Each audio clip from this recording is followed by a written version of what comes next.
Welcome to Unfiltered STEM with the YPB. If you can, grab a drink, maybe a snack, and let's get started. Hello and welcome to another episode of Unfiltered STEM. I'm Bea. Today I'm joined by Lucy and the lovely Laura Hoang, and today we're talking about dressing intentionally. So Laura, first of all, thank you so much for coming to the podcast. I've already explained how much I'm fangirling over you already, so thank you for the honour. We appreciate it. Can you just first and foremost just tell us a little bit about you and what it is that you do? Yes, sure. Thank you very much for having me on your podcast. I'm Laura Hoang. I am a human factors engineer with a systems engineering background. So two kind of different types of engineering, I guess. They're not your normal ones that you would think of.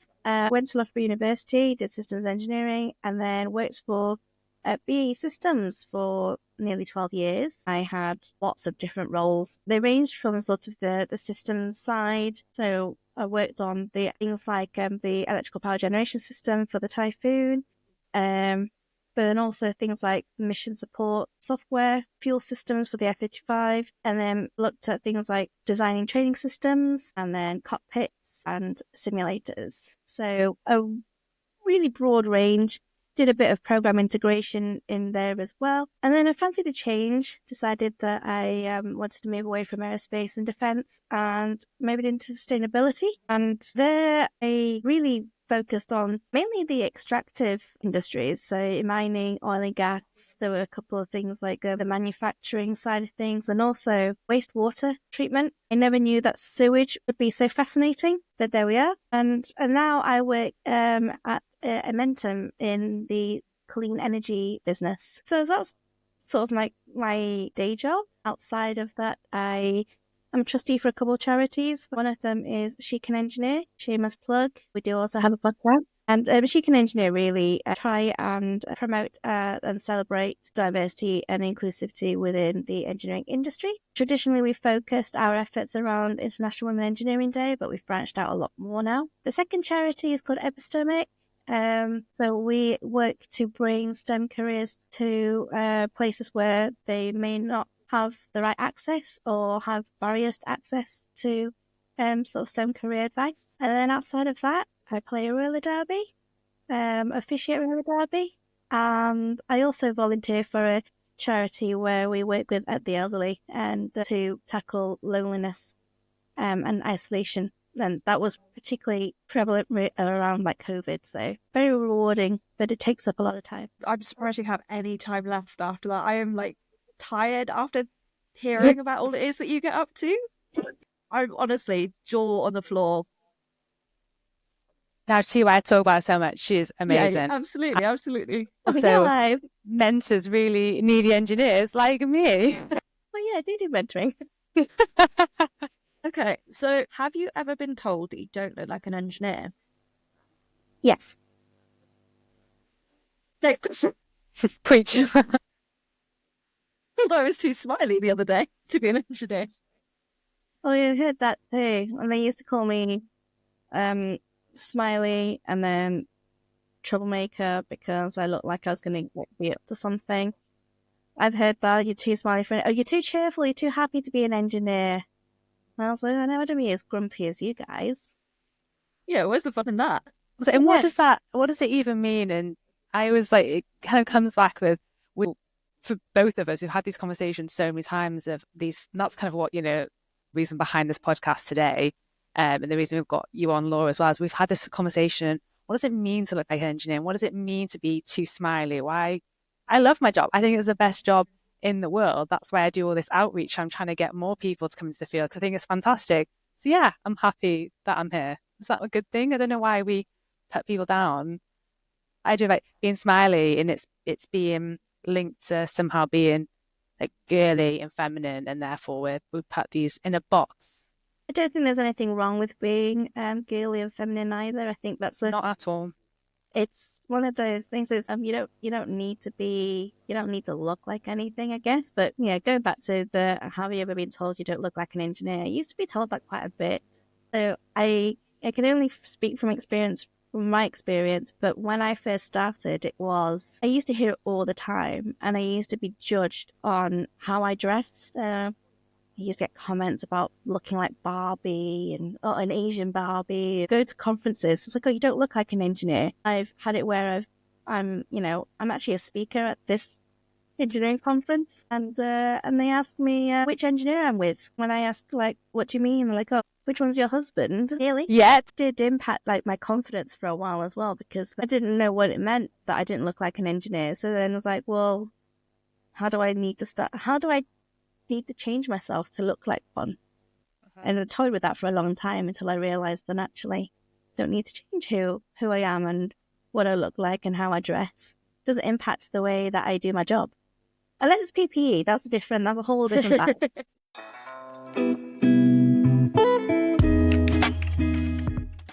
So we were having these sorts of conversations, and this is where you were kind of brought up by Lucy. Obviously, we're very grateful that you were. But it was, I think a few of us have gone to conferences and things like that. And it is, for me, I found I'm walking into a sea of white men in white shirts or pale blue shirts. And I'm walking in and I don't look anything like them. I'm like a different height. My hair is completely different. I think it sort of stands to make you feel more alone and more like you've walked into the wrong room. If you sit there and you start noticing, like, not only are you being told you don't look like a typical, engineer, you don't fit the mold, you're then also seeing it yourself, and you're wondering, do you shape yourself around your surroundings? Do you change yourself to sort of fit that mold? Is that going to make people more accepting of you? So have you ever felt like you did have to change your appearance to fit in? I did, actually. I think this it's a story that I've told. Funny enough, another podcast plug. I've been on another podcast called Stressed But Well Dressed. It's actually, if you want to look more into sort of like the psychology of fashion and dressing, is a really good one to listen to. But I digress. I think I was still a graduate at the time, and had a comment from someone at work, and like, I mean, I'd heard all the other ones before, like you're dressed like a Barbie and that sort of thing, but this one came from a woman, and I think that's what really kind of like hit me and kind of hurt more, was the fact that a woman told me that I was dressed inappropriately. I didn't think I was dressed inappropriately. I had like a suit dress on, if that makes sense. And I had high heels on. I've always worn high heels, not so more now because I keep hurting myself and hurting my ankles. But when I was younger, I always used to wear heels. I started wearing heels since I was like 13. I'm 4'10", so I'm like, I need the height. Someone, she said that they looked like stripper shoes and they were inappropriate in an engineering environment. So I didn't look professional. I felt really sort of disappointed and embarrassed. And then I sort of started thinking like, oh, then maybe I need to look like everyone else around me. And so I literally like threw out all my clothes and I went shopping and I bought like greys and dark blues and black, and I wore like baggy trousers and like just ill-fitting stuff in an effort to try and fit in. I bought like some like horrible black shoes, for example. Thinking that maybe that's what I needed to do to fit in. And it happened for nearly a year, where I was just there like, I wasn't comfortable in myself as well, because that wasn't the way that I would dress outside of work. So I still had like my wardrobe outside of work, but it was just in work that I thought, oh, maybe I needed to like change the way I dressed to try and fit in. And it actually impacted my work because then I wasn't confident, and then I wasn't feeling myself. I never used to like speak up or do anything. I was just so embarrassed. I was going to ask that, did you find it you? Because it's almost like it's your personal brand. I think the way almost like the outfit and the way you present yourself that you're comfortable with, it does become who you are and the way you want to present yourself to the world. Then when you're having to change that to fit a mold of what you think is right, that's not bringing your authentic self to work, right, isn't it? When you're not doing that, it starts to affect so many other things. So did you find it was affecting things like your confidence or your output in work, for example? Yeah, I think I was constantly worrying about what others were thinking of me. I mean, they very likely were not thinking about me at all. But it's that, that mental load, I guess, of thinking about it, and very open about sort of my past mental health and my current mental health. And back then I suffered very much from anxiety, and it made it worse. It made it so much worse. The fact that I wasn't able to dress how I wanted to dress and show who I was. And then, because I was constantly thinking about like that side of things, and like they're judging me constantly whether I can actually do the job, then I just felt like I was stressed because I wasn't doing the job. And I wouldn't put myself up for things if I could help it. I just wouldn't go to meetings, and I wouldn't go and meet people. Thinking back, it was actually a terrible time. And I think by now, like, if I could go back, I'd just like kick myself and be like, "What's wrong with you?" Do you find like it sounds like almost like it dimmed your light a bit? Yeah, and I think that was it. It was just I didn't dare say like shout up, and I mean I'm shy anyway, but it was one of those, and it was because a manager had basically said you're not as smiley, which is ironic considering what we just said about being told that you're too smiley for an engineer. It was a manager of mine who said you're not smiling as much anymore. One of my old managers, one of my first managers called me Sparky. For a variety of reasons. I think one of them was because I did. It was in the electrical power generation system side of things, and yeah, he called me Sparky because he was like, "Well, you sparkle," and I didn't have that anymore, and that's why they questioned it, and they said, you don't. When we go on like work socials, or if I'm outside of work, I do dress differently, and they asked, it's a bit weird how you're very different in work, and I was like, well, I didn't used to be. Yeah.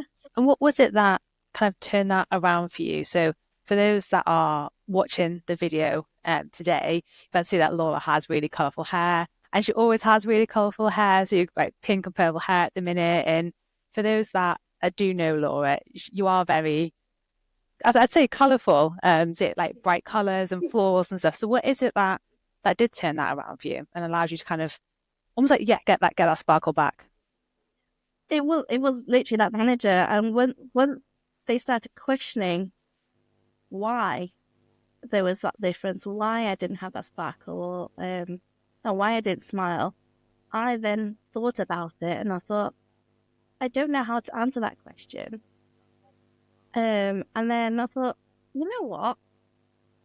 Stuff this. I should be able to dress how I want. And at this point, I think I was in a different team as well. So the person who originally made the comment wasn't anywhere near me anymore. And I think that kind of helped in a way. Although, again, it was one of those things like I shouldn't go and thinking back. I was like, why did I care so much? But I was trying to make I was a graduate. I was early careers, and I wanted to make a good impression. And I thought that maybe like if I did like try and fit in and change all of that, then maybe that would progress my career. But how wrong I was. Also, if you've got someone who's a little bit more senior than you, that's someone that you're almost looking up to. You're looking up at them to say, okay, what am I supposed to be like?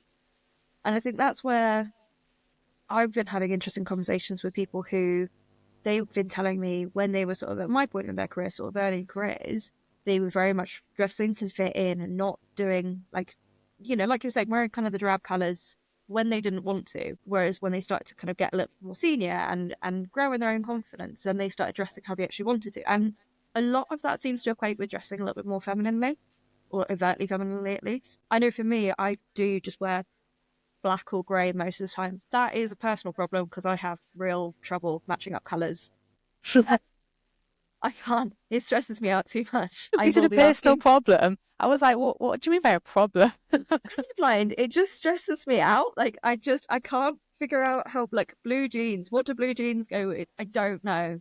Every time I try and put them with something, it goes wrong. So I just have black jeans now. That's a whole tangent. I'm so sorry. But I'm kind of taking my measure of what I'm supposed to be like from the people who are a bit more like me. So the women around me, the women more than the men. Obviously, sometimes the senior men as well. I'm taking a lot of like knowledge from them. But in terms of how to be a woman in the workplace, I take a lot of my cues from other women. That's sometimes really good if they're comfortable in themselves and they had gone through this journey. However, if they hold any of that, I don't want to say misogyny or anything like that, but if they hold any of that sort of thought process of how someone is supposed to be, and then they're imparting that onto me, like someone did to you, then that can be incredibly damaging. You said disappointed earlier on, and I don't know if you were referring to the manager or to yourself, but I am disappointed in the manager. That is a disappointing thing to say. Well, I was disappointed in myself, but yeah, actually thinking about it, I was disappointed in them too, because I think that, looking back now, I don't believe that actually was very professional in them. Like, that wouldn't, they weren't telling me that I was dressing unprofessionally, but they did it in such a way that I don't think was professional. I think if there have been times where, like, in one of the roles I had, someone did come into the office dressed a little bit inappropriately, but it wasn't. You don't go up to them and say, "Oh, that's inappropriate" or anything like that. You just sort of sit them down and just sort of suggest that maybe, hot pants, even though it's nice and warm outside, and flip-flops are more like beach attire rather than sitting at a desk in an air-conditioned office where you might be very cold. That was a very extreme example, but yeah. But there's ways to do it without undermining someone and undermining their confidence. I think it's so interesting how what people's words are and how they should be careful with how they use them. Because in both your examples, it's people's words that changed your mind. So obviously starting with the initial manager that made you want to completely change who you are to fit into a box that the whole sector was putting you in.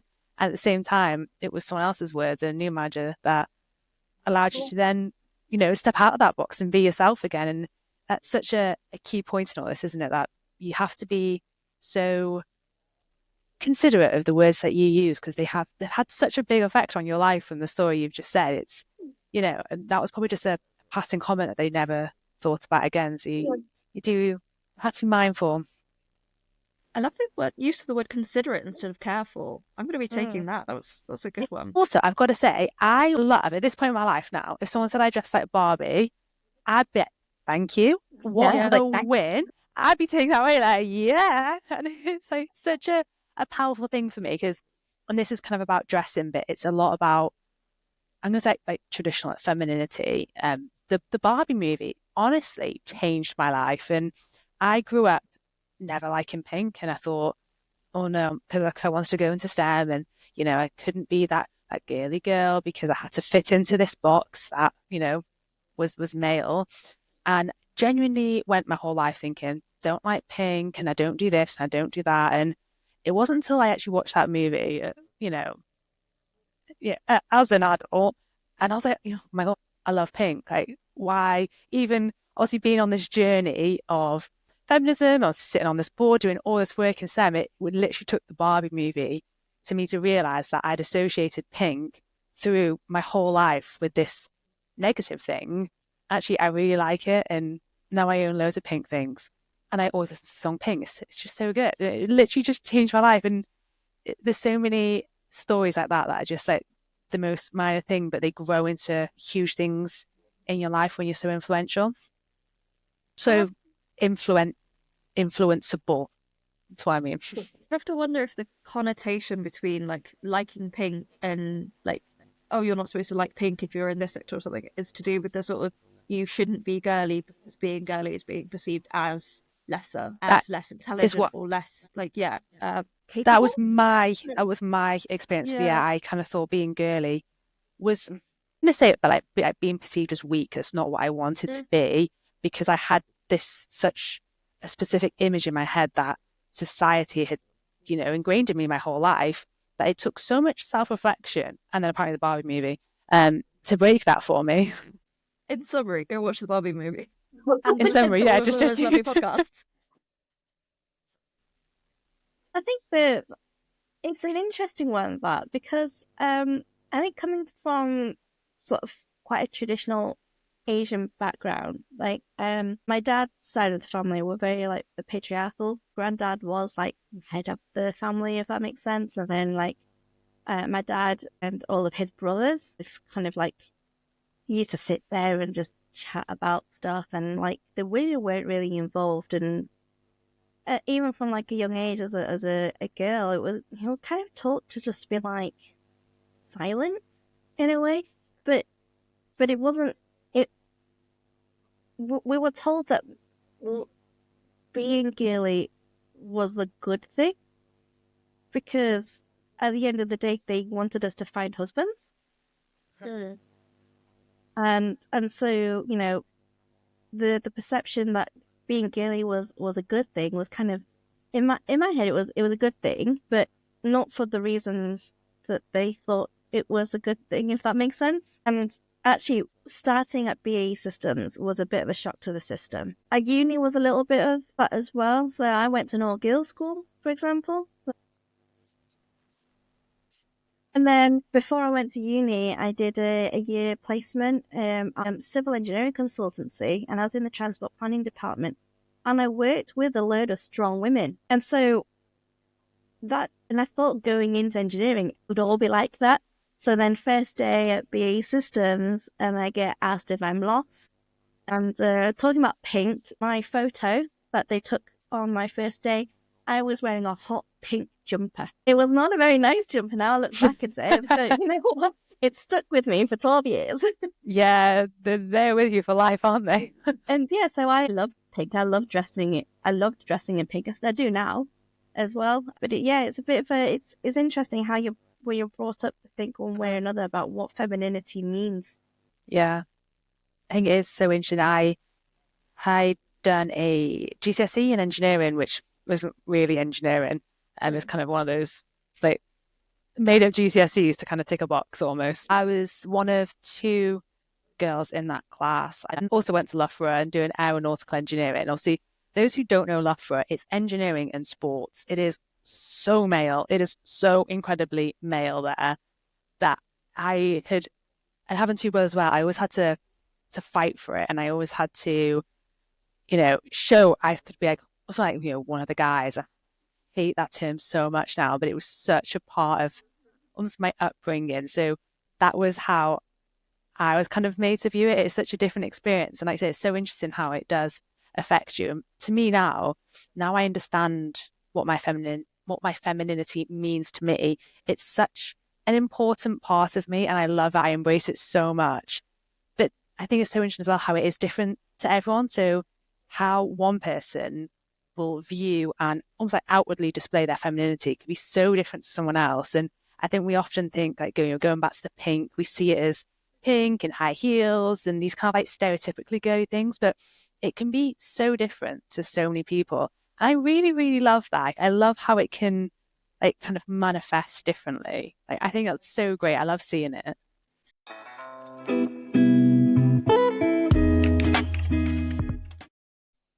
So, how do you find your style influences or inspires you? And then do you take inspiration from other people? It's a difficult question because I don't follow like the fashion or anything like that. I think that as I've gotten older, especially, I've found things that suit me more and suit my shape. And I think that's probably the biggest thing. I was like, there's lots of like, things on Instagram and TikTok around like sort of like style trends and stuff like that. But broadly, I'm like, well, that's not going to look good. I mean, thank you. It's like those year before, the satin cami dresses.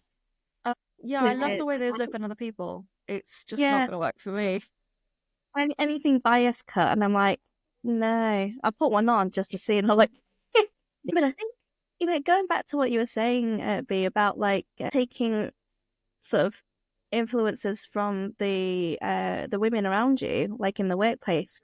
I think there's quite a lot of that. I like having a looking and seeing sort of like what other people wear as well. Like kind of, I think that also influences like how you would dress in the office. So one of the offices I was in, it was very casual.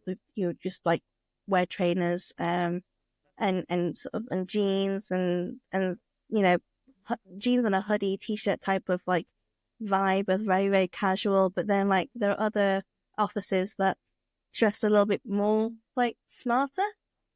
I think it was just like sort of like taking inspiration from them and sort of taking their lead if they were already like there, if that makes sense. If we're talking about my office, there's jumpers everywhere. You could tell where the women in my office sit because we've all got blankets on the back of our chests. And when you look at the science of it, it is actually proven that we, as women, tend to work, I think it's at 2 degrees, at our prime, at 2 degrees higher than our male counterparts. So we prefer warmer temperatures. Yeah. Don't quote me on that though. There is something out there. I don't remember if it's 2 degrees or something like that. It's something like that. It's in Invisible Women, they pick it apart because the clothing is often thinner for women as well. And no pockets. I'm not even starting that conversation. My dog has a hoodie that has a pocket in it. What does my dog need a pocket for that I don't? But we're just going to park that one, otherwise we will talk about that for so long because it's a very, very, very important topic. But kind of like going back to the conversation, I've got a bit of a different angle in it, and I clearly think a lot about Laura. This hasn't come about, hence why she's here today. We'll make a fan club. We'll make stickers. But I've taken and been able to take so much, also inspiration from Laura, and especially at external events where, especially kind of like when you go to STEM events or conferences, particularly with societies, they have a certain vibe to them, and you've always just been your authentic self. And any conference, you always have bright clothing, or I think I was saying earlier, like florals, and it gave me so much confidence that I could do that, and I can bring my whole self, and I can wear whatever it is that I feel comfortable in, whether that is something similar or, if I wanted to be in, say, an all black suit.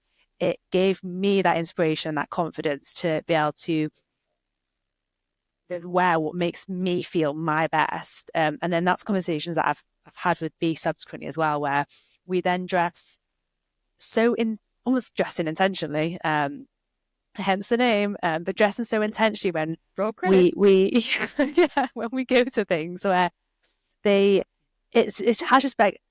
become such a big part of my life, and I think about my outfits in a good way, that when I go to these conferences, kind of like Bea mentioned earlier, I want to wear something bright. I won't wear black. I want to look, I'm going to, again, like stereotypically feminine, because I think it's such a powerful message as well. Whenever I go and do STEM events in school, I am so intentional about what I wear, because children won't realise, but it's a subconscious thing for both boys and girls, that they're going to see a fantastic engineer smashing it and also looking really feminine. They're going to see me with my nails done and my high heels on and some bright, clothing. And it's not something that I will tell them, because that, it depends on your audience, but it's something that they're going to see and they'll be able to take it with them for their whole life. I think it's something that I've probably spoken on another podcast, but the whole reason I got into engineering is because I went to a power plant, and I was maybe like 7 years old, and there was a machine called Lucy. Obviously, being 7 years old, I was like, "It's my name. I'm going to be a machine maker." I thought you were going to say you're going to be a machine. But it's still something that was with me from 7. But like, I wasn't like, I'm going to be an engineer. But in my head, it stayed with me forever. Lucy's can be innovators. They can be creators. They can be engineers. They can be anything. And if that was from an inanimate object, literally a machine, like, think of the power that we can all have as role models. So I am so intentional when I go that they're going to see me looking, again, like stereotypically feminine, because like we said, it can manifest itself in so many ways, but they're going to see that and it will sink in and hopefully stay with them forever. So when they go into workplace, whether it's a STEM workplace or any workplace, they'll have those, hopefully those beliefs, but just that concept that, anyone can do anything. I think it goes back to also what the whole like confidence aspect of it. It's like when you dress for yourself, you feel confident, and then that then shows outwardly as when you're doing things like the STEM outreach. It's like it kind of manifests into like, look how amazing engineers can be, regardless of how you dress. But like the aura, I guess, that you put out there, the vibe that you put out there is, engineers are great. If that does that make sense? Like it's like Yeah. I'm great, engineers are great. Like Mhm. you've got that confidence. I think going back to what you said, B, about always wearing red at conferences. So as Lucy said, like when we go to conferences and events, I I I do dress quite. I don't really own like I actually don't have a black dress. I have a black jumpsuit, but I don't have a black dress. I think possibly one of the first times I met you, Lucy, if I was on stage, was I wearing a bright green jumpsuit? That's an intentional thing. And when you mention like, yeah, you do stick out, and you might think, oh, that then it draws attention to you, and it can, and I guess yes, it can. It does it in a good way, but I think that it's one of those things where, like, again, it goes back to like the whole like confidence and being able to do like if you want to wear like hot pink or bright green or neon yellow, like I don't mean like high vis, I mean like I've seen some amazing like oh actually no that shout out Sophie Harker, she has an incredible yellow suit, and it's just like wearing colors like that, it does make you, it's a bold choice, but again it's the whole sort of like the confidence thing. It's sort of you exude sort of like a certain sort of I don't know how to describe it. Well, in the yellow suit is like a sunshine energy, isn't it?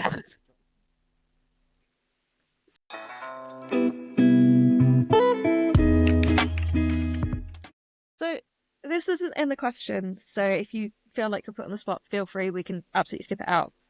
But say we've got someone who is wearing sort of things they feel they need to fit in because that's what they think they should be doing. What are the sort of the clothing or the choices they could make to start feeling more confident in their clothing? Because I think it's very hard to go from like official corporate approved, wardrobe to complete colourful. I think for someone to do that would feel very conscious of themselves for a little while first. Have you got any recommendations you'd make to sort of starting out small, little baby steps on how can they start dressing intentionally and for them? I think that the first thing is like if color's not for you, then that's absolutely fine as well. It just is. It is for me. Guilty. But in terms of things like I wasn't comfortable in like baggy clothes, but some people are comfortable in baggy clothes, and I think when it comes to the question of sort of like how can you make the steps to sort of change from the corporate, it's a hard question because it's more of a what do you feel most comfortable in?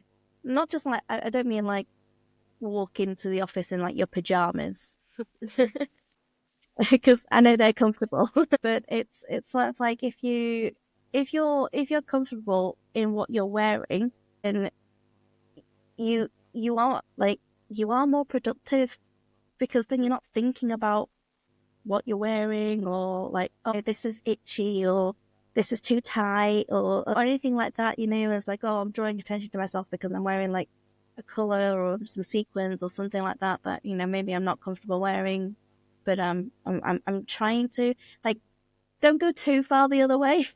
Here's what I'm trying to say.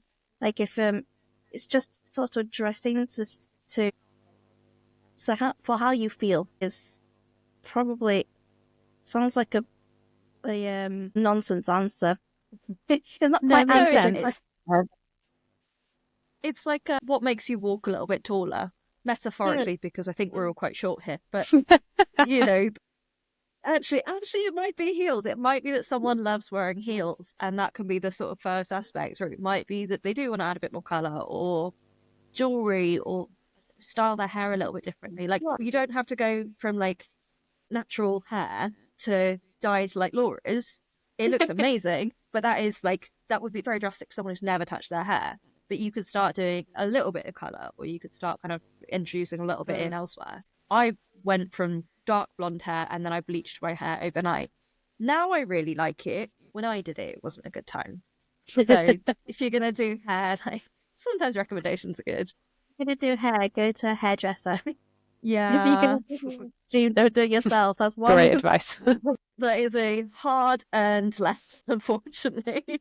I don't think I have any photos, but my partner still giggles every time they think about it, which is flattering. And then going back to our sort of questions, do you have any advice for anyone who's been told you don't look, basically like you don't look like you fit here and are struggling with that? It's hard to say it now because like it's something that I've had to sort of work to believe, if that makes sense. But I remember being back there and thinking like it's not, regardless of what anyone else says, you have to believe it in yourself. And it's like, well, at the end of the day, how you dress, how you look doesn't impact your talent, your skill, and what you can bring to the table, your value. None of that is really like the opinion of like you don't look like this. I don't know how to describe it. It's like, so yeah, it words like words are powerful, like Lucy said. So it's hard to say that those words don't matter because it does hit hard. But actually, when you think about it, like I think the biggest advice is like, okay, if you don't look like that, or you're not like a typical engineer or that sort of thing. What value do you bring to what do you bring? And focus on the positives and focus on actually, you are incredibly talented. You do this, you contribute in this way, and then you start thinking, well, actually, maybe I don't look like that, but do I want to look like that? Do I want to fit in if that's what you're making me fit into? Yeah. That feels like an incredible burn. You don't look like an engineer. I'm bloody well glad. But that's how I started to framing it. It's like people are like, oh, I'm like, oh, thanks. Yeah. Oh, I love that. I think that one of the things I was going to say as well, when we were talking about things like the confidence aspect and the sort of influence of it, like there's no better feeling than when someone tells you that you've got a great dress on or that they love your outfit. So true. That is just like, and then it just brings your confidence in a little bit more. You're like, thank you. And it's like, because you've kind of chosen the outfit for the day, or you've chosen that dress for that event. I guess it's. I know I literally just said like it doesn't, other people's opinions don't matter, but when it's a compliment, it does lift you up some more. And so if I think going back to the whole, when we're talking like Lucy was saying about how words are powerful, just give someone that compliment. And especially if you've heard someone say like, oh, you don't look like this, or you're dressing a bit inappropriate or something like that, just don't be a bystander. Say something and just be like, oh no, actually the outfit's really nice, and just give them a compliment. And I think that goes a long way. I think words are really quite, they do mean a lot. They can hurt, but they can lift people up. And we should be doing less of the hurting and more lifting each other up. I love that. That was such a nice ending, and I really, so powerful. Behind, I thought it was That's it. I really love that about kind of reframe it to think, well, what is it that you add? And once you can see, well, yeah, this is my contribution, it makes you realize, well, what does it matter if I'm making that contribution? I'm doing all of this great stuff. Why does it matter if I'm here? Great dress. Yeah, exactly. I'm doing it in heels. What are you doing? The other way, like when I look bad or I don't like how I look, it massively affects me as well. Like, look good, feel good, look poo, feel poo.